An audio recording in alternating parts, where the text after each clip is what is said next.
세상에 어떤 일이든지 힘이 있어야 그 일을 성취해 나갈 수가 있어요. 그렇죠? 그래서 사람들은 너나 할 것 없이 힘이 있는 사람을 좋아해요. 그리고 수단과 방법을 가리지 않고 또 힘이 있는 사람이 되고자 몸부림치며 살아가고 있어요. 지식의 힘, 권력의 힘, 돈의 힘, 명예의 힘, 그리고 언론의 힘, 그리고 인맥의 힘, 이런 저런 종류의 그 힘을 얻고자 동분서주하며 오늘 우리가 살아가고 있어요. 여러분, 기독교의 경전, 하나님의 말씀인 이 성서 안에도 보게 되면 힘에 관한 말씀들이 많이 나오는데 크게 보면 두 가지 종류의 힘이 있음을 알게 돼요. 하나는 바로 뭐냐면은 아온이라는 거예요. 따라합시다. 아온. 이 히브리어로 아온이라고 하는 말인데 이거는 선한 힘이 아니고 한마디로 말하면 악한 힘이 있다는 거예요. 그 인간의 죄악과 교만으로부터 흘러나오는 힘이 있다. 이 세상에는. 그 힘을 아온이라고 말을 해요. 예를 들면, 골리앗의 경우를 예를 들어봅니다. 골리앗은 대단한 힘을 가지고 있는 블레셋 최고의 장수였죠. 그는 머리에는 노투구를 쓰고 몸에는 무거운 갑옷을 입고 그리고 철 600세겔이나 되는 대단히 큰 창을 가진 강력한 힘을 가지고 있었던 블레셋 최고의 장수였습니다. 누구도 그 앞에 그와 맞서 용기를 내지 못할 정도의 강력한 힘을 가지고 있었어요. 성서에 그가 가지고 있는 힘을 뭐라고 기록하고 있냐면 바로 아온이라고 기록하고 있어요. 그러니까 선한 힘이 아니고 악한 힘이에요. 악한 일을 도모하는 그러한 힘이 이 세상에 있다. 바로 그 아온으로부터 흘러나온 그 힘을 가진 존재가 누구냐면 골리앗이에요.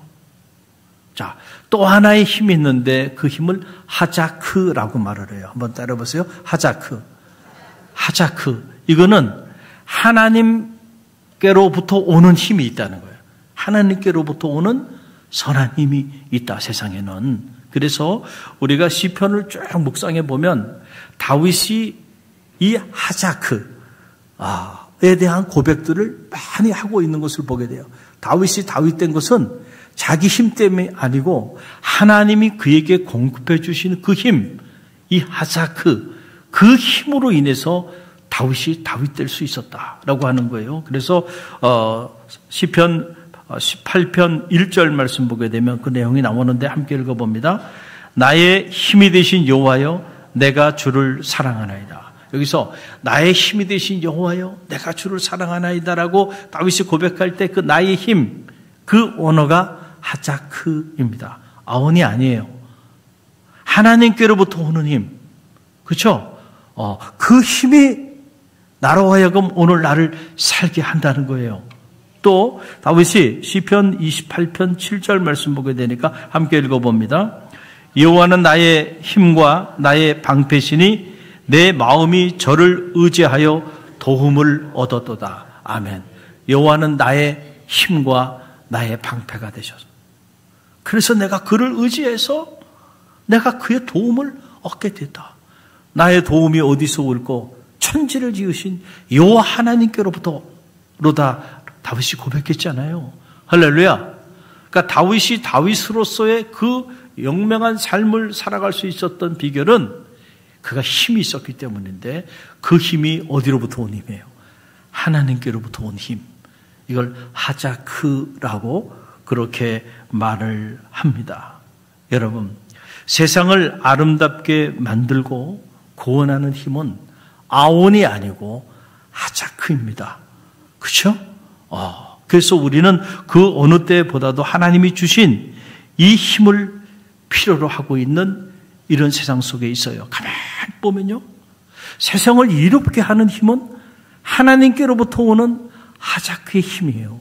이 힘을 가진 사람이, 이 힘을 가진 공동체가, 이 힘을 가진 나라가 세상을 이롭게 합니다.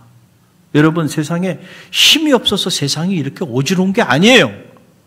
가만히 보면 하나님께로부터 오는 힘이 아니고 바로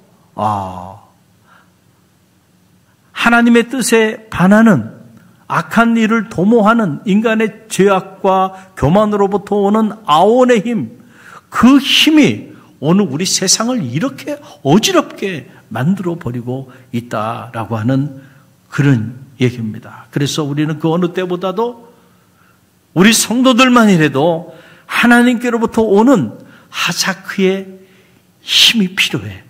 할렐루야. 저는 이 힘이 여러분의 가정을 살리고 여러분의 직장과 사업체를 살리고 우리 갈릴리 교회를 살리고 이 나라와 민족을 살릴 수 있다는 사실을 저는 확신하고요. 여러분이 올 한 해 이 힘이 있는 성도들이 다 되시기를 주님의 이름으로 간절히 축원드립니다. 성령이 임하면 하자크, 하나님께로부터 오는 이 힘을 얻는다는 겁니다. 자, 그래서 오늘 본문 말씀은 기드온의 이야기예요. 기드온. 자, 200년 왕이 없던 이스라엘의 그 시대를 사사시대라고 말하는데 이 사사시대의 최고 용명한 그런 사사 중에 한 사람이 누구냐면 기드온이라고 하는 인물이에요. 300명의 용사를 데리고 미디안의 연합군 13만 5천 명을 무찌른 전대미문의 역사를 이룬 위대한 사사, 바로 기드온이라고 하는 인물이에요. 그런데 우리가 사사기서를 쭉 읽어보면 기드온이 처음부터 그렇게 대단한 그런 사사가 아니었음을 알게 돼요. 처음에는 너무 힘이 없고 나약하고 겁이 많은 절장부 중에 이런 절장부가 있겠는가. 기드온은 처음에는 그런 보잘것없는 사람이었다라고 하는 사실이에요. 특별히 하나님과 기드온 사이에는요, 생각의 코드가 맞질 않아. 그래서 하나님이 이렇게 말씀하시면 기드온은 또 정반대로 얘기해요. 대화가 되지 않아. 대화가 통하지 않는 그런 삶의 자리에 있었던 인물이 누구냐면 기드온이에요. 그래서 하나님이 그를 큰 용사로 처음에 그를 부르십니다. 그 내용이 사사기 6장 12절에 나오는데 함께 읽어봅니다. 여호와의 사자가 기드온에게 나타나 이르되 큰 용사여 여호와께서 너와 함께 계시도다 하매. 자, 하나님이 기드온에게 나타나서 이제 기드온을 통해서 이 난국을 수습하기 위하여 하나님이 그를 부르시는 장면이에요. 그래서 기드온에게 큰 용사여 내가 너와 함께 하겠다 얘기하는데 그 하나님의 소리를 듣고 기드온이 처음에 어떻게 반응을 보이냐면은 사사기 6장 15절 말씀이에요. 우리 함께 읽어봅니다. 그러나 기드온이 그에게 대답하되 오 주여 내가 무엇으로 이스라엘을 구원하리까? 보소서 나의 집은 므낫세 중에 극히 약하고 나는 내 아버지 집에서 가장 작으나이다 하니. 하나님은 그를 큰 용사라고 칭하고 내가 너와 함께 할 거라고 말씀하여 주시는데 그런데 기드온은 그 소리를 듣고 뭐라고 얘기해요?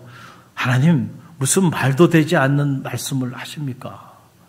저희 집안은요 이스라엘 지파 중에서 가장 작은 므낫세 지파고 그 지파 중에서도 가장 연약한 존재가 바로 저예요.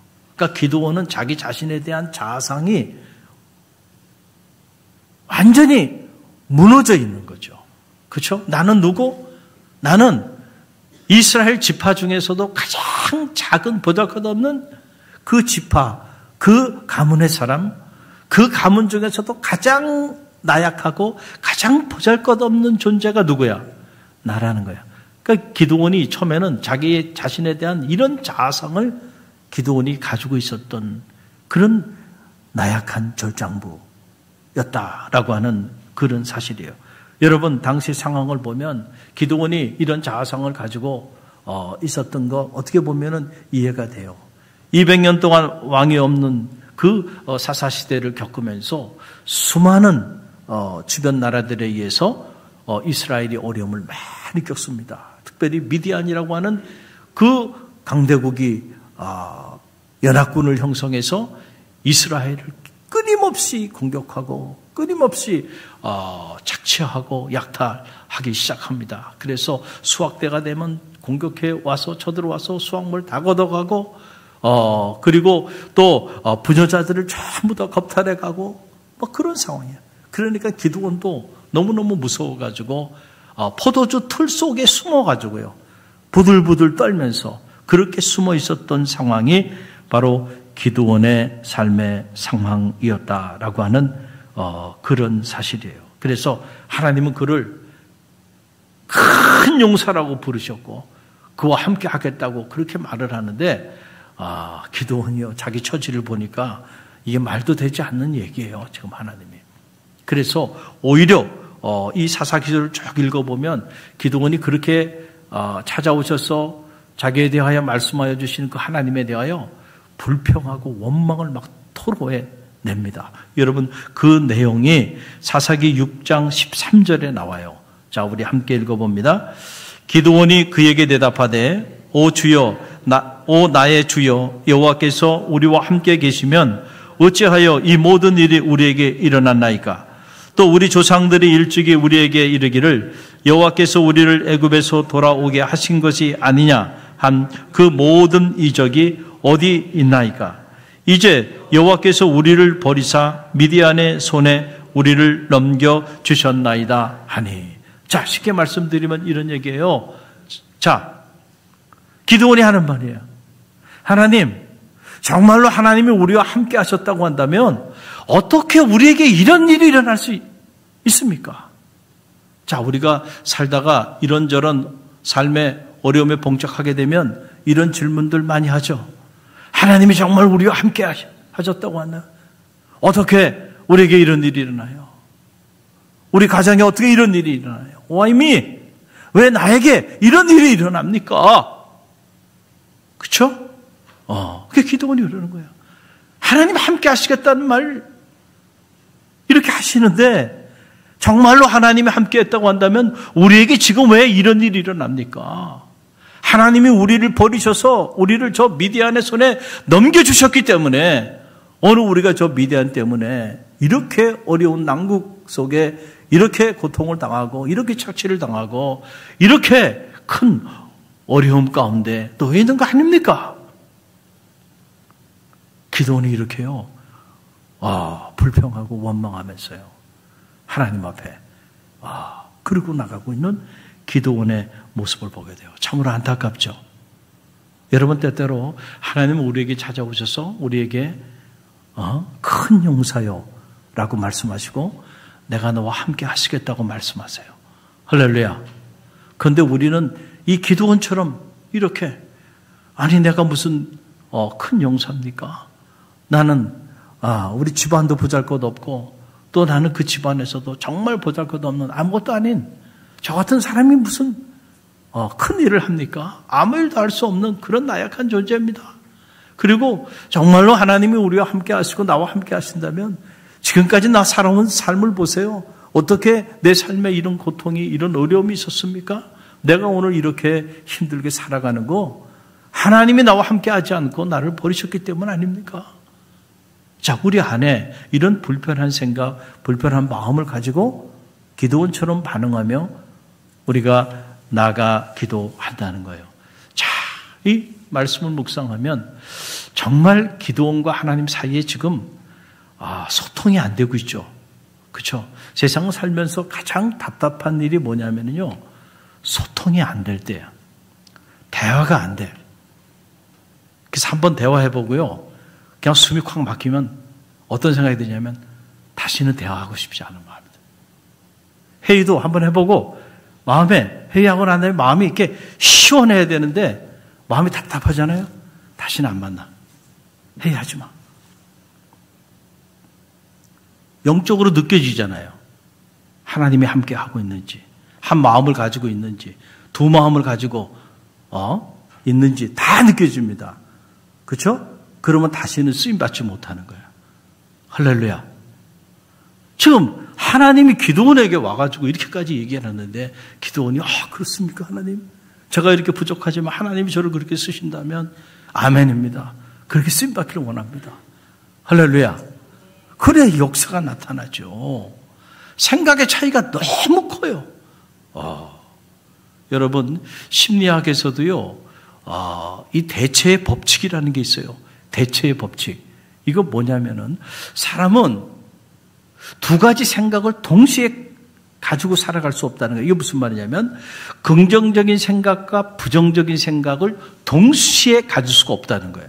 그러니까, 부정적인 생각을 가지고 있든지 아니면은 긍정적인 생각을 갖는 거예요. 그러니까 긍정적인 생각도 있으면서 부정적인 생각이 동시에 공존한다. 이거는 있을 수가 없다는 거예요.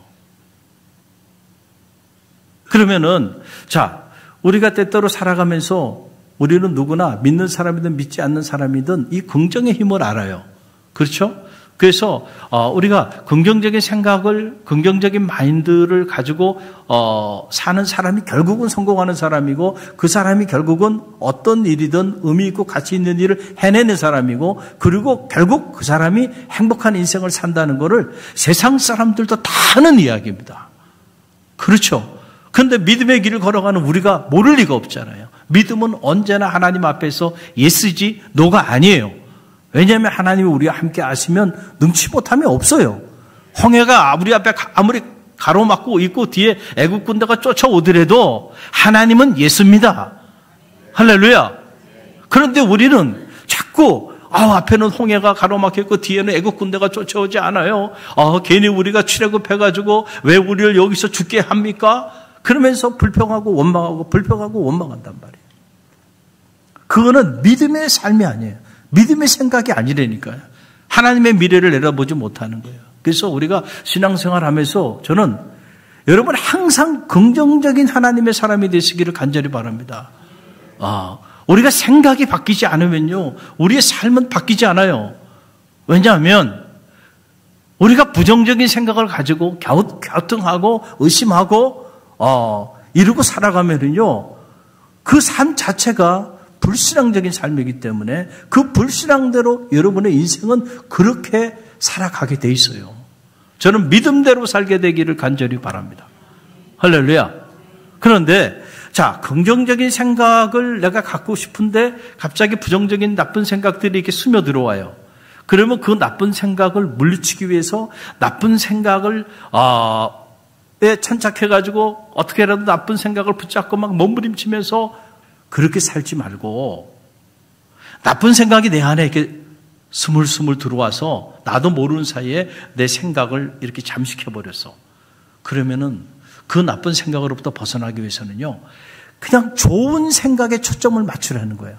할렐루야. 그래서 자꾸 좋은 생각을 하기 시작하란 말이에요. 그러다 보면 그 좋은 생각이 채워지면서 나쁜 생각이 사라지게 돼 있다는 거예요.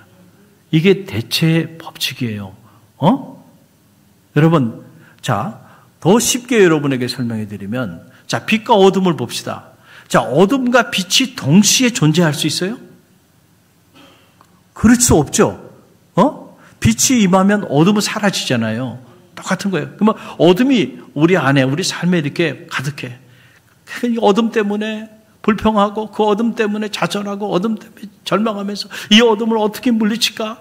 계속 몸부림치면요, 그러면 그럴수록 어둠의 올무가 되고 만다는 거예요. 그래서 결국은 여러분이 그 어둠으로부터 헤어나오지 못해. 여러분의 삶에 어둠이 짙게 들여있을 때는 어둠에 대해서 더 이상 생각하지 말고 빛의 초점을 가져보라는 거예요. 할렐루야.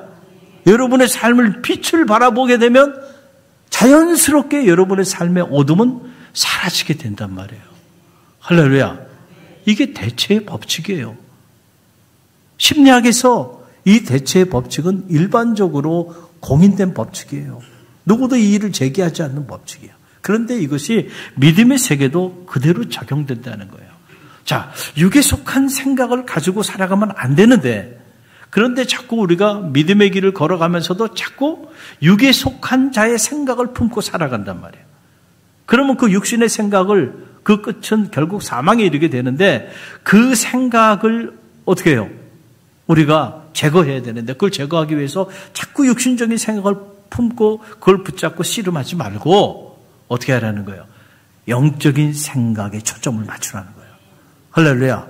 그래서 영적인 생각을 자꾸 하다 보면 나도 모르는 사이에 내가 영적인 생각을 품고 살아가는 하나님의 사람으로 변화되고 내 안에 육신적인 생각이 어느 순간에 마치 빛이 임하면 어둠이 사라지듯이 사라져버리게 된다.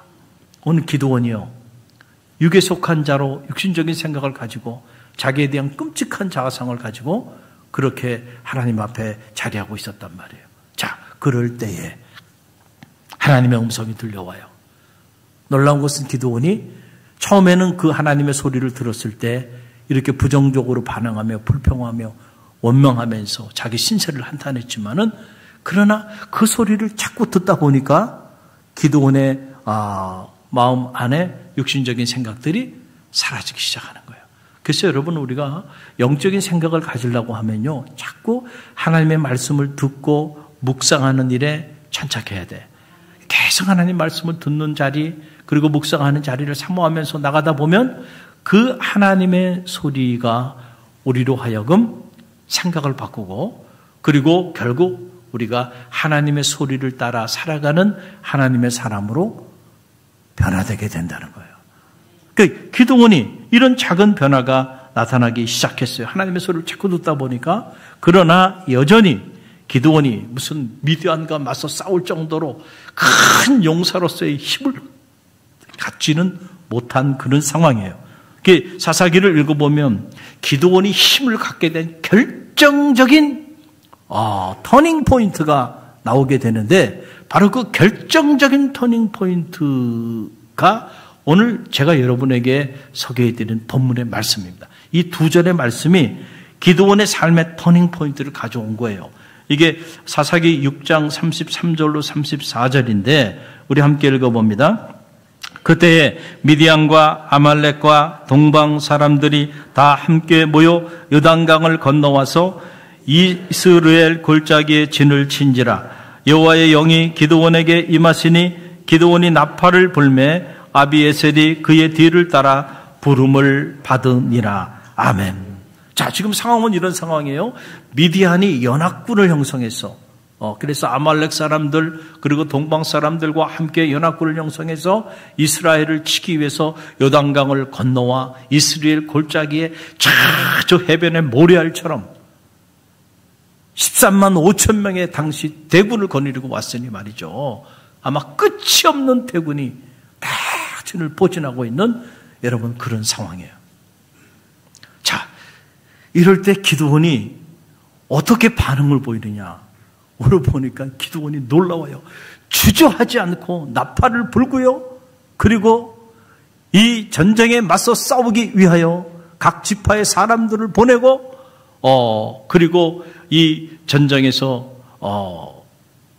전쟁으로 인해서 두려워하거나 염려하거나 또는 도망을 갈 곳을 찾는 것이 아니고요.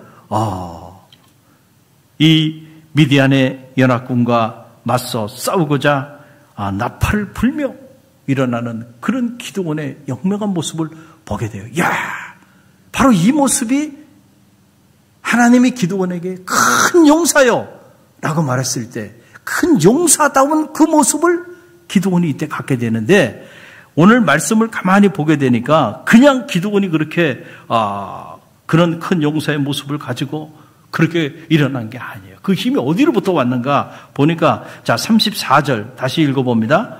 여호와의 뭐가? 여호와의 영이 기드온에게 임하시니 기드온이 나팔을 불매 아비에셀이 그 뒤를 따라 부름을 받으니라. 아멘. 순서가 있어요. 무엇이 임했어요?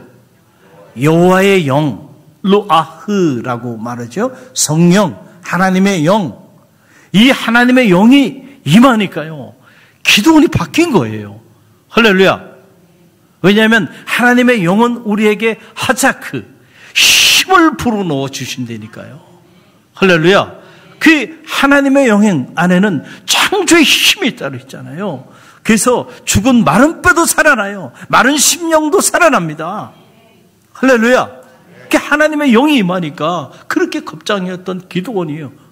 죽을 줄도 모르고요. 13만 대군, 그 대군 앞에서도 떨지 않고요, 불현듯 일어나 나팔을 불고 전쟁을 선포하며 각 지파에게 사람을 보내 맞서 싸우고자 일어나는 이런 영맹한 기도원의 모습을 보게 돼요.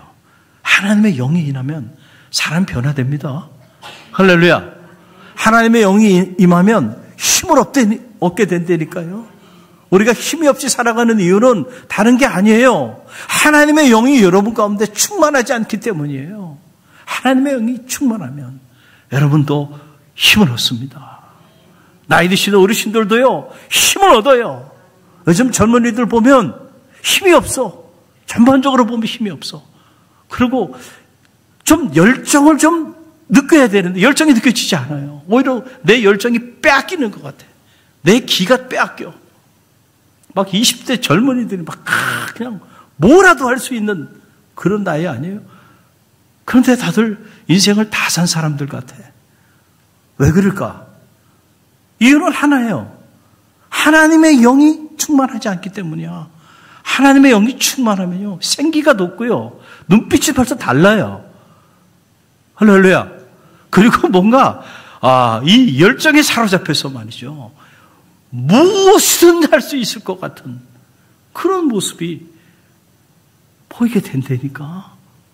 근데 하나님의 영이 사라지기 시작하며 나의 고아를 막론하고요, 다 기도원이 첫 번째 하나님 앞에 섰을 때 그 모습, 그런 자아상 가지고 살게 되는 거예요. 오늘 우리에게 필요한 거는요, 하나님의 영이 임하는 일입니다. 할렐루야. 그 하나님의 영이 임할 때 기도원이 드디어 큰 용사로서의 위용을 갖게 된 거예요. 여러분, 성령은 하나님의 능력이고요, 성령은 하나님의 힘입니다. 여러분, 신약성서에 보게 돼도, 마리아가 예수님을 잉태하였을 때에 그때의 천사의 고지를 보면, 이렇게 나와요. 누가복음 1장 35절 말씀이에요. 함께 읽어봅니다. 성령이 내게 임하시고 지극히 높으신 하나님의 능력이 너를 덮으시리니 이름으로 나실 바 거룩한 자는 하나님의 아들이라 일컬으리라. 아멘. 여기 보세요. 성령에 대한 정의가 나와요. 성령에 대한 말은 성령, 지극히 높으신 이의 능력. 아멘입니까? 성령은 다른 게 아니라 지극히 높으신 이의 능력. The most highest power of God. 지극히 높으신 이의 가장 강력한 힘이 그게 바로 뭐냐면은 성령이라는 거예요. 그러니까 이 성령이 임하면 우리가 가장 강력한 힘을 얻게 된다. 할렐루야. 우리가 왜 성령 충만한 삶을 살아야 하는가? 그리스도의 영, 성령이죠? 그리스도의 영이 없으면 그리스도인이 아니라고 왜 말을 하는가? 그 이유는 그리스도의 영이 우리 가운데 충만할 때 우리는 우리 이상의 능력이 있는 그리스도인의 삶을 살아낼 수 있기 때문에 그래요. 그러나 그 영이 없으면 우리가 겉으로는 그리스도인일 수 있지만은, 그러나 그리스도인다운 위용을 가지고 그리스도인다운 능력을 발휘하는, 환경을 넘어서는, 더 이상 환경의 지배를 받지 않는 그런 하나님의 사람으로 우뚝 서게 되기 때문에. 할렐루야. 그래서 그리스도의 영이 없는 사람, 그리스도인이 아니다. 그리스도인들 중에도 그의 영이 없는 사람들이 있다. 우리가 어떤 영을 가지고 살아가는가? 세상의 영, 귀신도 영이 있어요. 어떤 영을 가지고 살아가는가? 저는 하나님의 영, 그 영이 여러분 가운데 올 한 해 충만하게 되기를 간절히 바랍니다. 자, 지금 이 지극히 높으신 하나님의 이 강력한 능력이 성령을 통하여 기도원에게 임한 거예요. 여러분, 그러니까 말이 그렇죠. 13만 5천 명 대군 앞에요, 300명 데리고 나가서 전쟁하려는데 여러분 같으면 전쟁할 수 있겠어요? 이게 현실의 우리의 삶에 이 말씀을 적용해 본다고 한다면 아마 우리가 평생 살면서 한 번이라도 정말 이런 기도원과 같은 이런 모습을 하나님 앞에 볼 수 있을까? 이런 의구심을 가질 정도로 결코 쉬운 일이 아니에요. 하나님의 힘이 성령을 통하여 강력하게 임하지 않고서는요, 절대로 불가능한 일이에요. 기도원이 13만 5천 명의 미디안의 연합군과 싸우려고 군사들을 모았는데 모은 군사들의 숫자가 32,000명이었어요. 자, 32,000, 13만 5천 명의 대군 대 32,000명이에요. 전쟁도 안 될 숫자죠. 32,000명. 그런데 어떻게 된 일인지 하나님은 그 32,000명 중에서도 사람을 자꾸 돌려보내래. 두려워 떠는 자들 22,000명 돌려보내라는 거야. 여러분이 기도원 같은 입장이라면 아니 22,000명을 더 보내주지는 못할 망정 그래도 전쟁하겠다고 같이 나온 22,000명을 돌려보내라 그러면 어떻게 되는 일이에요 이게. 그러고 난 다음에 또 하나님이 자 영적인 자제력이 없는 사람들 9,700명을 그 사람들 또 돌려보내래. 그래가지고 결국 300명만 남게 만들었어요. 자 이런 상황에서 13만 5천 명이나 되는 미디안의 연합군과 함께 싸우러 나가라고 그러면은 여러분 아멘 하면서 싸우러 나가겠냔 말이에요. 이거를 현실 목회 현장 속에 만약에 적용을 한다고 한다면 자 만약에 제가 여러분에게 지금 하나님이 기드온에게 명령한 것처럼 그렇게 얘기를 하고 그리고 그 일을 하라 그러면은 여러분 하시겠어요? 난리가 나지 않겠어요? 아마 요즘 유행하는 거 있죠? 탄핵당할 겁니다. 요즘 하여간 참 세상이 이렇게 돼버렸어요. 부모님들 조심하세요. 자녀들 말 안 듣면 자녀들이 다 탄핵시켜버립니다. 끔찍한 세상이 되어 버렸잖아요. 하나님도 탄핵합시다. 마음에 안 드는데. 말도 되지 않는 말씀 하시잖아요, 하나님이. 지금. 그렇잖아요? 아마 우리 지금 그렇게 나오지 않아. 난리 날 겁니다, 아마. 13만 5천 명 대군 앞에 300명 데리고, 그것도 3만 2천 명이라도 그게 모여 있었는데 그 사람들을 다 돌려보내라 그러고. 그러면 막 그냥 여기저기서 이의 제기하고 막 난리가 일어날 겁니다. 어떻게 이렇게 하면 됩니까? 부터 시작해가지고 난리가 나지 않겠어요? 난리가 나지 않겠어. 그런데요, 놀라운 거는요, 기드온이 이 일을 제기하지 않아요. 할렐루야. 그리고 더 놀라운 거는 그의 최측근 부하 장수 중에 부라라고 하는 인물이 있었는데 이 사사기에 보면 그 부라가 놀라워요. 기드온을 보좌했던 최측근 참모예요. 그런데 그 부라조차도요, 조금도 요동하지 않고요, 기드온의 뜻을 받들어 가지고요, 300명밖에 안 남았어요. 지금 불구덩이 속에 죽으로 들어가는 것 똑같아요. 그런데 오히려 요동하지 않고 기드온을 보좌하면서 전쟁에 나가는 모습을 보게 돼요. 여러분, 성령이 임하면요, 힘을 얻는 거야. 그리고 한 사람이 힘을 얻으면 그걸로 끝나지 않고요, 주변에 있는 사람들도 힘을 얻게 만들어. 여러분은 여러분 주변에 있는 사람들에게 어떤 힘을 나누어주는 사람인지를 한번 점검해 보게 되길 간절히 바랍니다. 여러분의 가정에 이 성령의 기운, 성령의 힘이 여러분 때문에 여러분의 가정에 가득하게 되기를 간절히 바랍니다. 여러분 때문에 여러분의 하는 직장과 사업체 위에 이 하나님의 영, 성령의 기운이 가득하게 되길 바랍니다. 여러분 때문에 여러분이 만나는 사람들이 이 성령의 기운을 따라 저 불화처럼 그 죽음의 사지에서도 조금도 요동하지 않고요, 기도원을 보좌하면서 전쟁터에 나가요. 그래서 이 300명이요, 13만 5천 명의 미디안의 대군을 물리치는 전대미문의 역사를 이루게 되는 거예요. 전쟁은 사람에게 속한 것이 아니고요, 하나님께 속해 있어요. 믿습니까? 그 믿음이 올 한 해를 출발하면서 저와 여러분 가운데 있게 되기를 간절히 바랍니다. 그렇다고 한다면 우리에게 지금 300명밖에 없습니다, 이게 중요한 게 아니에요. 우리 현실이 중요한 게 아니고 오늘 하나님 앞에 우리가 하나님 주시는 그 성령의 능력 안에 오늘 우리가 자리하고 있는가 그렇지 않은가를 점검하는 일이, 그것이 가장 중요하다라고 하는 그런 사실이에요. 하나님의 영, 성령이 임하면 모두가 이렇게 힘을 얻는 거예요. 세상이 감당할 수 없는 힘을 얻게 돼요. 한 해를 출발하면서 여러분의 삶에 어떤 삶의 문제 앞에 봉착해 있습니까?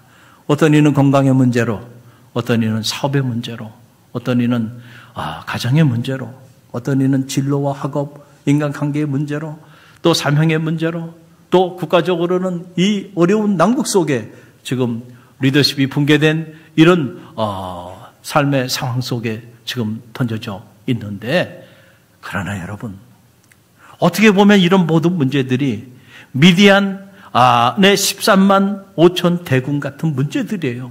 그렇죠? 그러나 여러분, 하나님의 영이 우리와 함께 하시면요, 300명만 가지고도요 충분합니다. 할렐루야.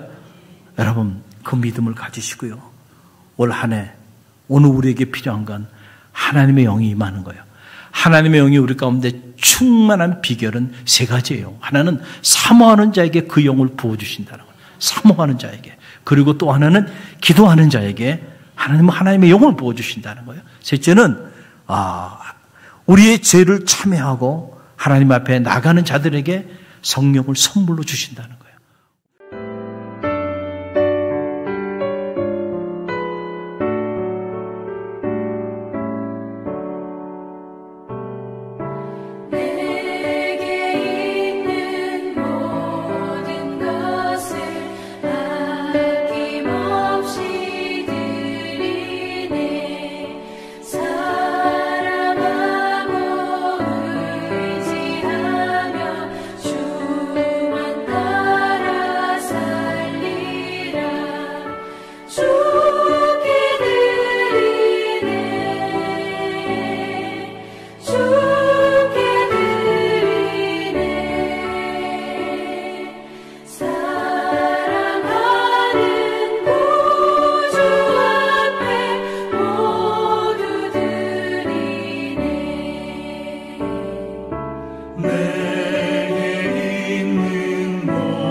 지금은 우리 주 예수 그리스도의 은혜와 하나님 아버지의 만극하신 사랑하심과 성령의 감화 감동 교통하심이 성령이 임하면 힘을 얻습니다. 이 영적 주제를 가슴에 품고 이 선언이 나의 삶의 동력이 되기를 간절히 열망하면서 올 한 해 아혼이 아니라 하자크, 하나님이 주시는 힘을 공급받아 능력 있는 그리스도인의 삶을 살기를 열망하며 세상을 향해 나가는 주의 백성들 머리 위와 저들의 가정과 자녀, 삶의 자리 위에, 그리고 우리 다음 세대 사역을 위하여 헌신하는 우리 교회학교 선생님들과 오늘도 복음의 역사를 이루어 나가는 갈릴리 교회와 오늘 우리가 품어야 하는 이 지역과 이 민족과 세계 열방 위에 지금부터 영원까지 함께 하시기를 간절히 축원하옵나이다. 아멘.